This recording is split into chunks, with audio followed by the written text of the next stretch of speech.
வணக்கம். இன்றைய முக்கிய செய்திகள். இலங்கையில் தற்போதைய பொருளாதார நிலைமைக்கு மேலாக உலகளாவிய அரசியல் பதட்டங்கள் மேலும் தாக்கத்தை ஏற்படுத்தியுள்ளன.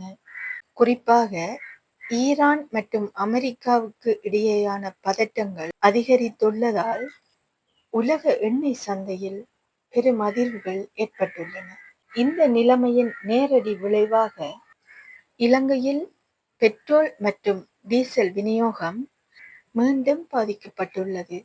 பல இடங்களில் எரிபொருள் கிடைக்காத நிலை உருவாகி நீண்ட வரிசைகள் மீண்டும் காணப்படுகின்றன.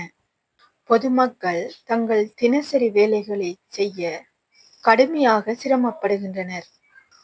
போக்குவரத்து சேவை பாதிக்கப்பட்டதால் பள்ளி மாணவர்கள் மற்றும் பணியாளர்கள் பெரும் இடையூறுகளை சந்திக்கின்றனர்.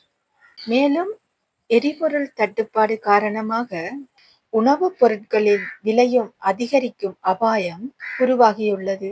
இது ஏற்கனவே சிரமத்தில் இருக்கும் மக்களின் வாழ்க்கையை மேலும் கடினமாக்கியுள்ளது. அரச தரப்பில் நிலைமையை சமாளிக்க அவசர நடவடிக்கைகள் எடுக்கப்படுவதாக கூறப்பட்டாலும் பொதுமக்கள் உடனடி தீர்வை எதிர்பார்த்து வருகின்றனர்.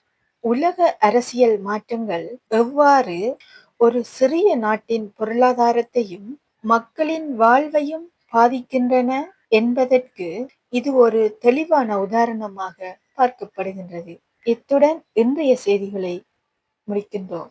மீண்டும் சந்திப்போம். செய்திகளுக்காக நான் உங்கள் சங்கத்தார்வியல் ராணிமகள் ரசி, தற்பொழுது திருகோணமலையில் இருந்து. நன்றி. செய்திகளை உடனுக்குடன் பார்ப்பதற்கு எங்கள் சேனலான SR9 வியூவை சப்ஸ்கிரைப் செய்யுங்கள்.